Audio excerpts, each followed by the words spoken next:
Assalamualaikum warahmatullahi wabarakatuh. Salam sejahtera bagi kita semua yang mengikuti perkuliahan kali ini. Ya. Kami dari kelompok 13 akan menyampaikan tentang pendidikan tinggi Islam di Indonesia. Nah, langsung saja. Saya Maulana Tahasuna, NIM 2011900404, akan menyampaikan sejarah pendidikan tinggi di Indonesia. Ya. Pada awalnya pendidikan di Indonesia itu bermula dari program politik etis pemerintah Hindia Belanda.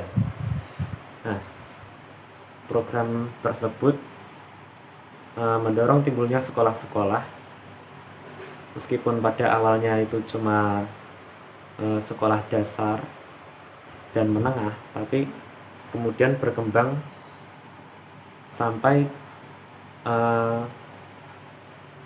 perguruan tinggi.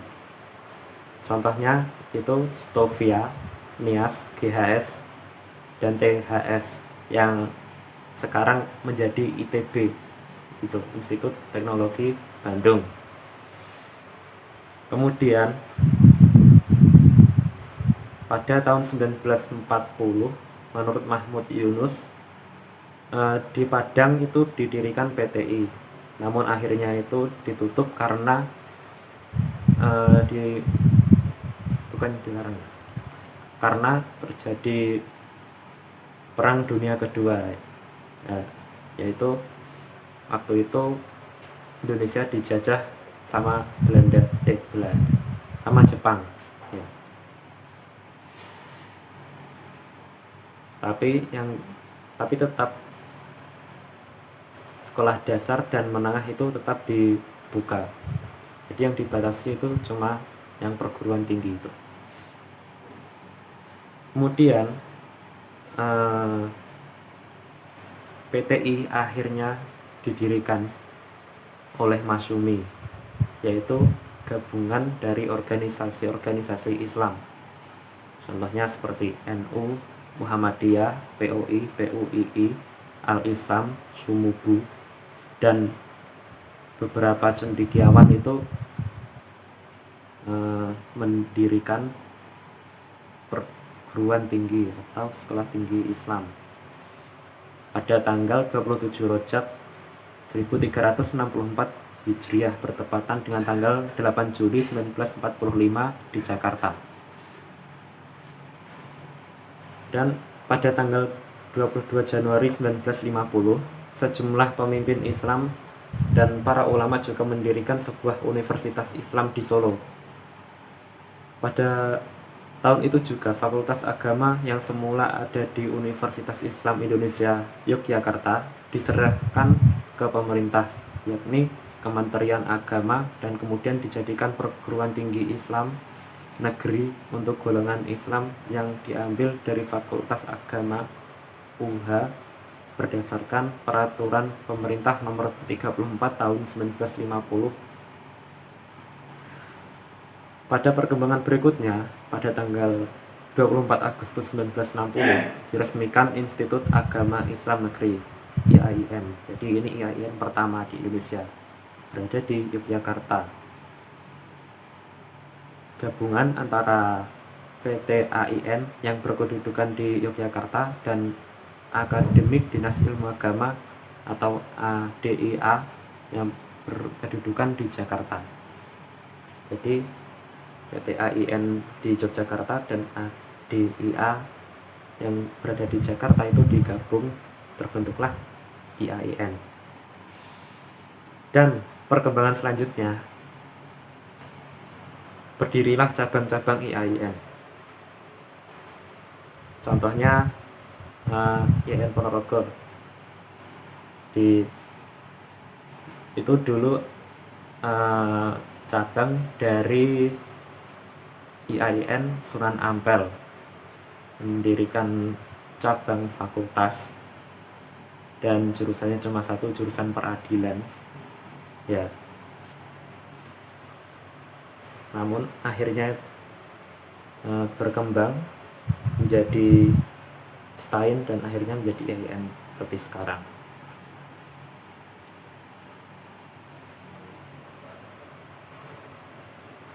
Perkembangan selanjutnya IAIN berubah menjadi UIN itu karena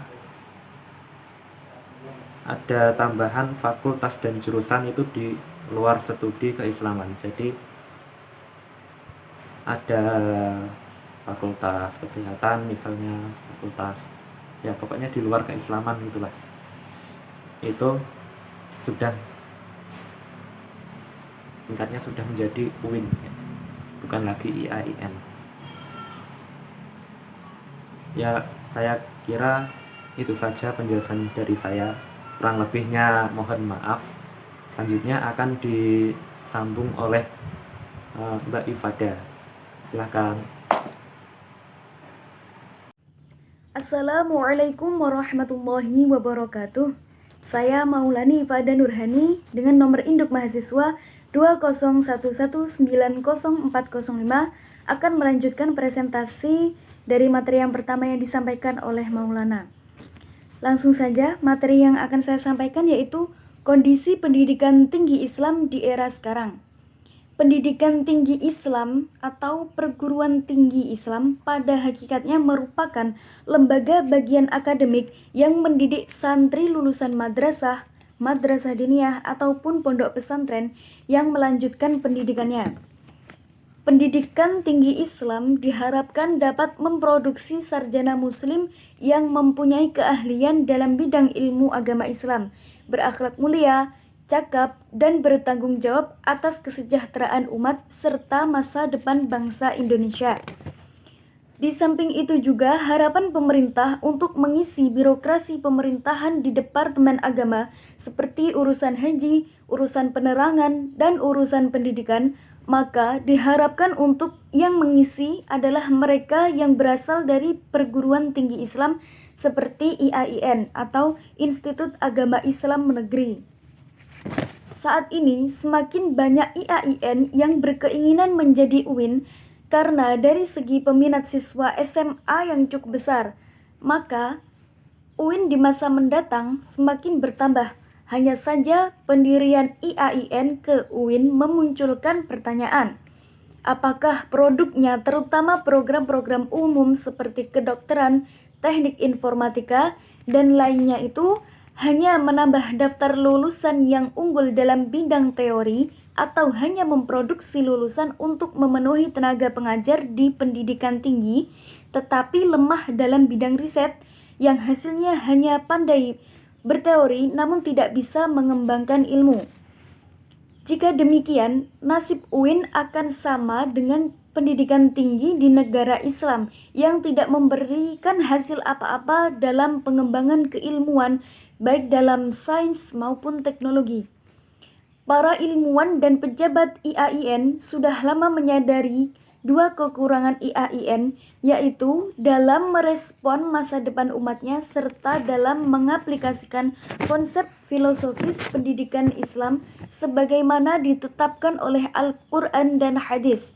Sebenarnya yang terpenting bukan berubahnya IAIN ke UIN, melainkan sejauh mana esensi substansi kurikulum memiliki relevansi dengan makna filosofis pendidikan Islam dan kebutuhan Islam itu berlangsung.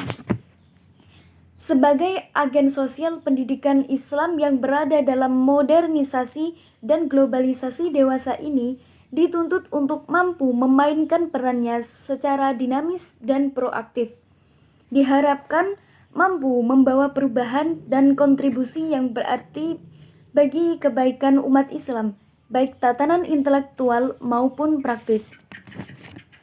Kemudian, beberapa permasalahan di pendidikan tinggi Islam yang ada di Indonesia.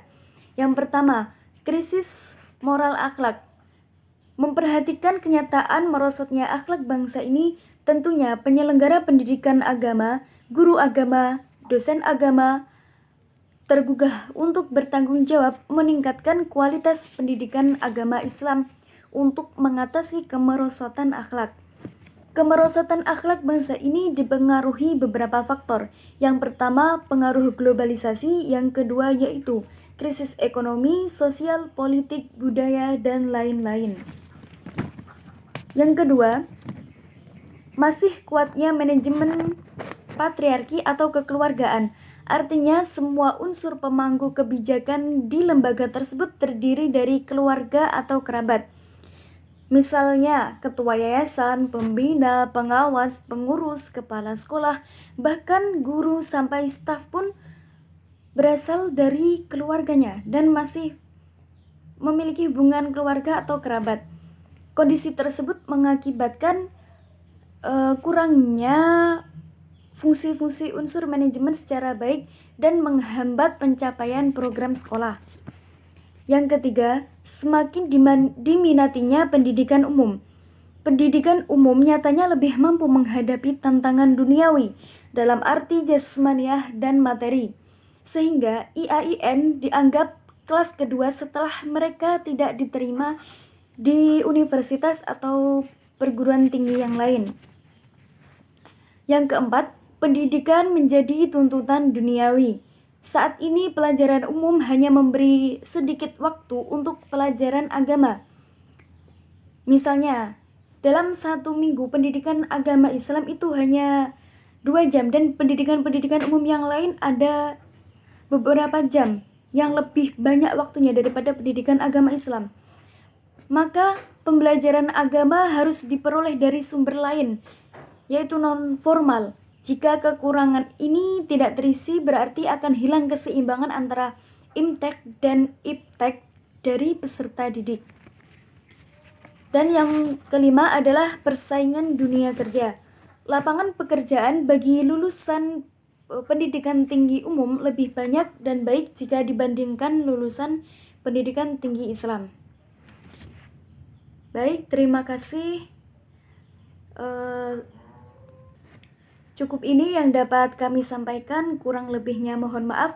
Semoga ilmu tadi bermanfaat untuk kita semua. Sekian, wassalamualaikum warahmatullahi wabarakatuh.